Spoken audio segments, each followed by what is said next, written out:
Yo, what up guys, Mr.BigRuss here, back with another Starcraft II 1v1 for you. It's a Terran V Terran match. I know I haven't done a Starcraft 2 game for a while. I'm going to pause off at the start just to give you a little intro into this video. Basically, I just hit the Silver League about 5 minutes ago. This is the match what entered me in the Silver League. It's almost 8 minutes long, you know. It was, like I say, I haven't posted a commentary or gameplay of me on StarCraft for a while, so my gameplay has adapted a lot. I've been doing different 2v2s, 3v3s, and a lot of 1v1s obviously to hit the Silver League now, so I'm pretty pleased with myself, you know. It's good, it's pretty cool. It's nice to be in the Silver League now.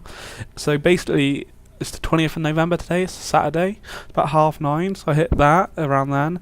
But to give you a hint on how long it's taken me to get in this, obviously I could have done that a lot quicker if I played better in my earlier games. Let's say it's only recently where I've been able to start to hit my top form in StarCraft and keep winning games. I think I'm on about an 8-win streak at the moment, but in the 1v1s and then quite higher in other things. But nevertheless, it took me 1,254 points to enter the Silver League. And I'm currently ranked 8th in the Silver League at the moment, but obviously, you know, I'm probably in a low division in there, and obviously I haven't played a game yet, so I don't know how I'm going to do, but I will post probably my first Silver League game up onto YouTube, or one very shortly after that. But anyway, it took me 108 wins to get into the Silver League, but I did lose 89 games, so that's what a difference of almost 2019, I think, a difference of 19. So, you know, it has taken quite a while, but yeah, it's been fun doing it.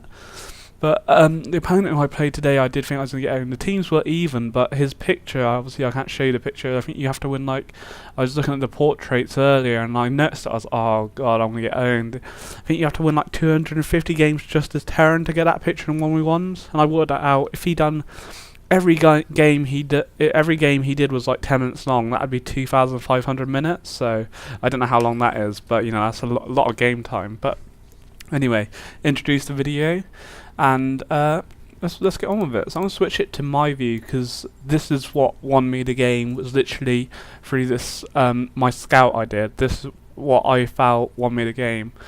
So I say I wasn't sure, I had to make sure I had to get the scout perfectly, because I didn't know how he would be playing. Obviously, being quite a big player, with his picture going by that, I said I thought he was quite a big player. But I'm going to switch to sort of production so we could see what's sort of going on. Obviously, I can't see him, but we can see what did happen. So at the moment, who's red? I'm blue. So he's building a supply depot already. So already he's ahead of me.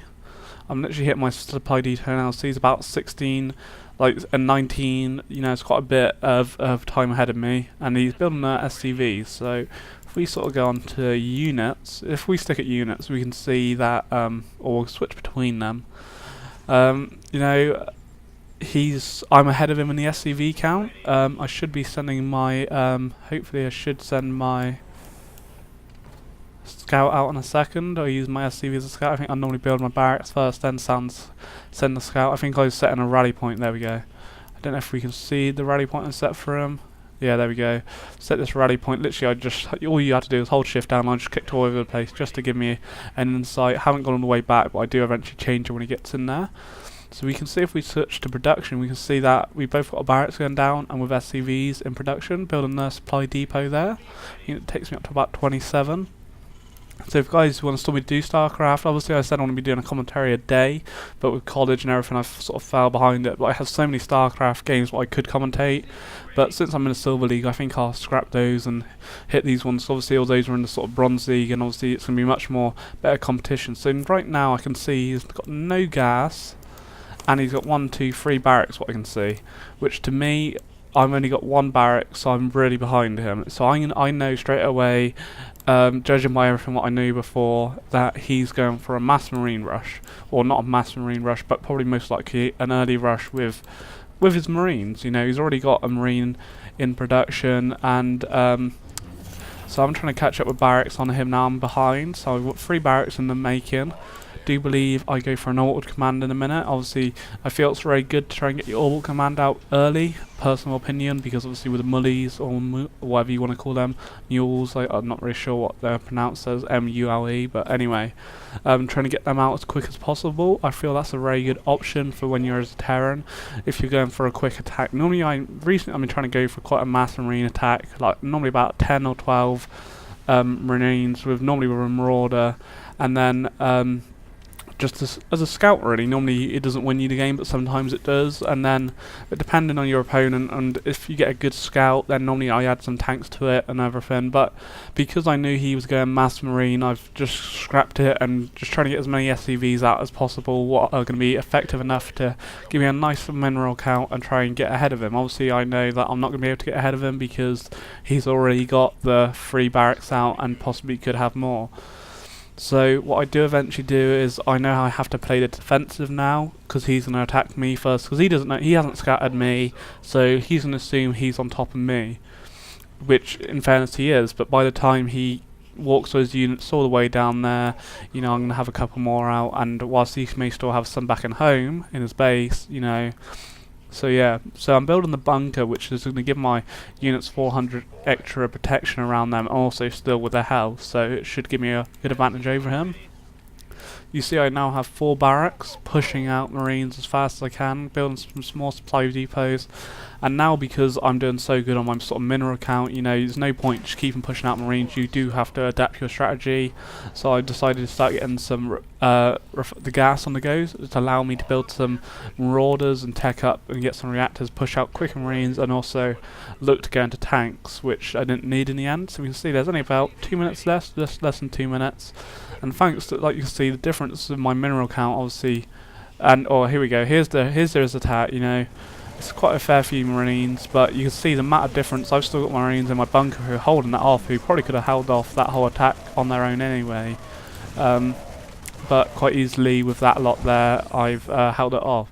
So I should have grouped all my units together. Yeah, there you go. 21 marines going in from the attack now. We're still I do have 500 minerals, so I should start to push. Normally I do, with your micro and macro guys, it's important to keep pushing out units, so you can, there you go, so building a tech lab on that now.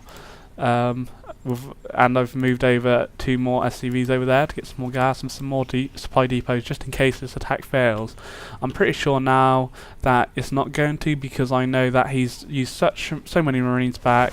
I've got to be ahead of him, and you can see here he's only got about 7 marines, and finish off that 1 marine there, and he leaves in any second. Yet I got no GG. I think he was a bit annoyed that he thought he must have had it, but in the end it failed. So you can see there, guys, the importance of scouting. If I hadn't scouted, then I think I was sort of going around that strategy, but I think I would have went and added tanks to it, and I think by doing that I would have slowed myself down.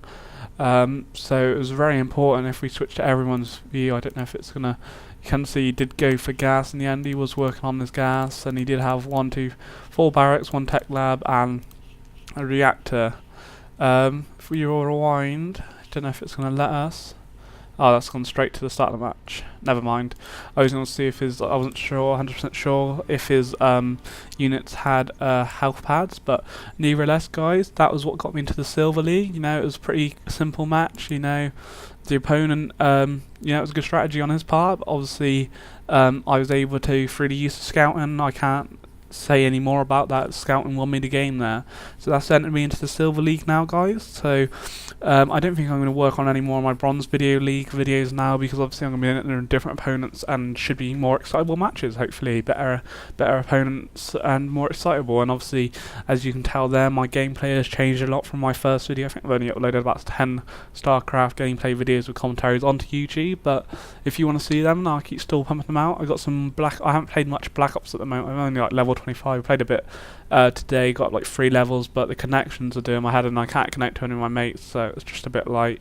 I can't be asked, and I'm really enjoying Starcraft at the moment, and playing with one of my lecturers from college actually. I was able to convince him to get in Starcraft. He's into his sort of RTSs, mainly like Rise of Nations. He was in the top 50 in that, and that's pretty cool. But we got into the Silver League and 2v2s, which was pretty cool. So I will be posting some of the gameplay from that as well. So yeah, hopefully you enjoyed this, guys. Into the Silver League now. Pretty chuffed about that. More StarCraft commentary to come and gameplay to come if you want it. So this is Mr. BigRuss. Goodbye.